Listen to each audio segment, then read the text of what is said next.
It has been 20 months since the Taliban took over Kabul. Warfare has indeed ended, but the lives of millions of Afghans have not improved. Afghanistan faces a severe humanitarian and human rights crises, which threaten the lives and livelihoods of millions. While the Taliban has managed, with the help of the UN, to continue certain government functions, it has violated basic human and civil rights, clamped down on dissent, and rejected any form of national dialogue or political inclusivity.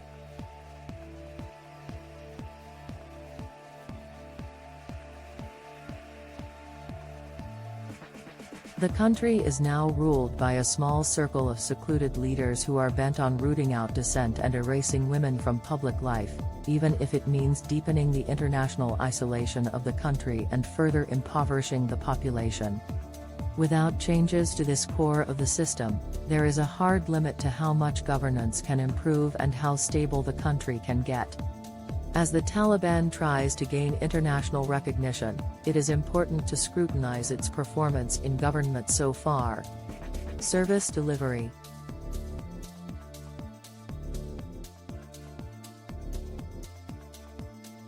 After waging war for 2 decades, the Taliban has been able to settle into the Afghan state unexpectedly well. With the exception of those working in the judiciary and the security sector, most lower and middle-ranking public servants have kept their jobs for now and are receiving their salaries, although at reduced rates.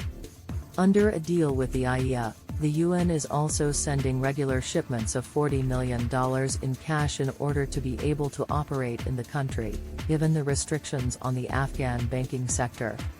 Most of this money goes to much-needed food assistance and the delivery of basic health services. It also indirectly stabilizes the Afghan currency and prevents a complete economic collapse.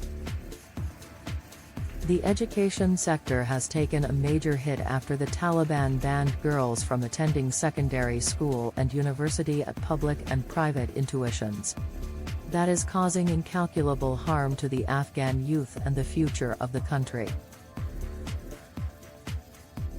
However, the Taliban have been paying the salary of female school teachers for now.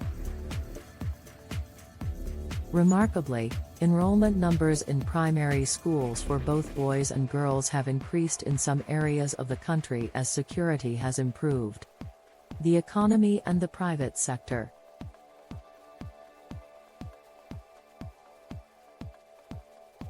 After the Taliban takeover of Kabul, the country underwent a massive economic shock, with the gross domestic product, GDP, shrinking between 30 and 35%. Today the country's economy is no longer in free fall due to the cessation of hostilities and the UN cash transfers. A major beneficiary of international assistance, the urban-based middle class has been completely wiped out as the flow of foreign funding ceased. The Taliban government has managed to collect some budget revenue, despite the economic contraction.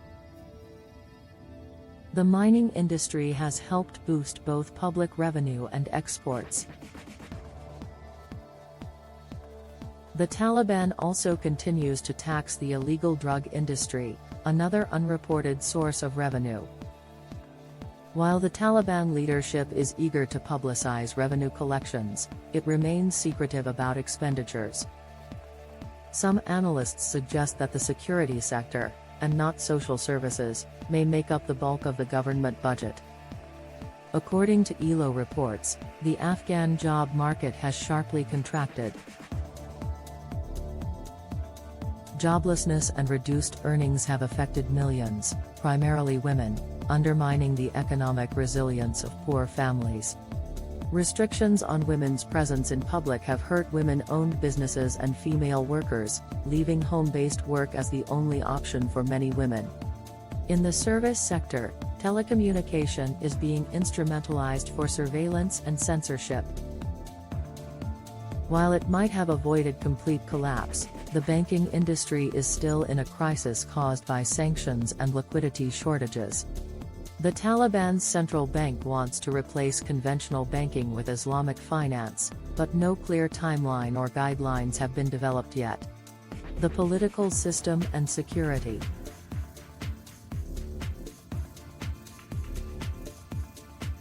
Despite initial hopes for a different outcome and the formation of an inclusive government, the Taliban has effectively resurrected the Islamic Emirate, putting power firmly in the hands of the movement's top religious figures.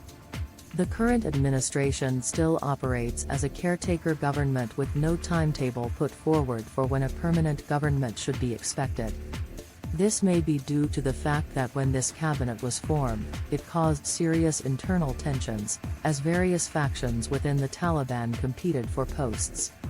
Meanwhile, Akhundzada, aided by a Kandahar-based cohort of religious scholars and a few trusted government officials, has increasingly asserted his power over the entire state, silencing and sidelining internal critics. The tensions between Kabul and Kandahar, as the two loci of the group's power, have become increasingly public. Currently, there is no prospect of intra-Afghan dialogue or reconciliation beyond the Taliban offering protection to Afghan politicians associated with the previous regime who choose to return. While the Taliban have promised amnesty for all, the documented instances of extrajudicial killings, arbitrary arrests, and torture, often targeting ex-military officials, raise serious questions about the IEA's ability and willingness to enforce the amnesty uniformly. Afghanistan's independent media has collapsed, as the Taliban cracked down on free speech and foreign funding stopped. Public criticism is not tolerated and is regularly punished. Through a brutal and bloody campaign, the Taliban was largely able to suppress the armed resistance to its regime in the north, but tensions in the area remain. ISKP remains the most serious internal threat targeting Taliban officials and religious minorities in Afghanistan, having carried out regular deadly attacks since August 2021. The legal system.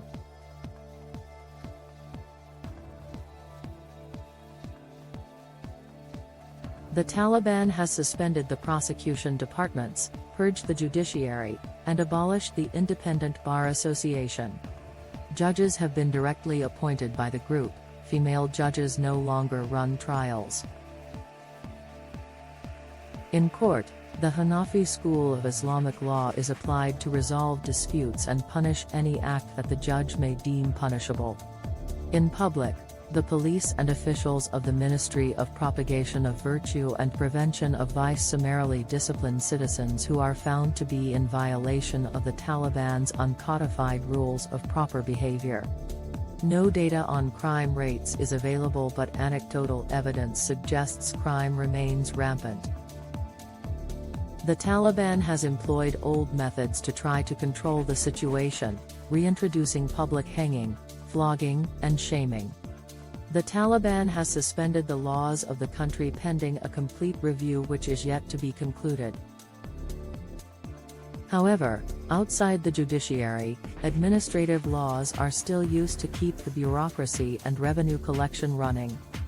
The Taliban has also made the final judgments of courts pre-August 2021 reviewable upon challenge.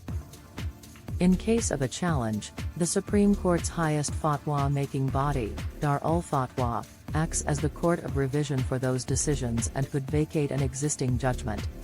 The administrative and legal regulations for courts adopted by the judiciary are drawn heavily from the Ottoman-era codification of the Hanafi school of Islamic law. These legal, political and economic developments of the past 20 months point to the fact that the Taliban has managed to settle down into the seat of power in Kabul and take the reins of the state.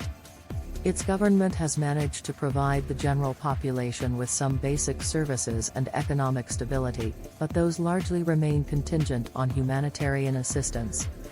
The model of governance the Taliban has established clearly concentrates power in the hands of the Emir al-Mu'minin and a small circle of trusted associates. Unless there is a dramatic change in the core of this system, the Afghan state under Taliban rule will remain a poor, unstable, repressive theocracy.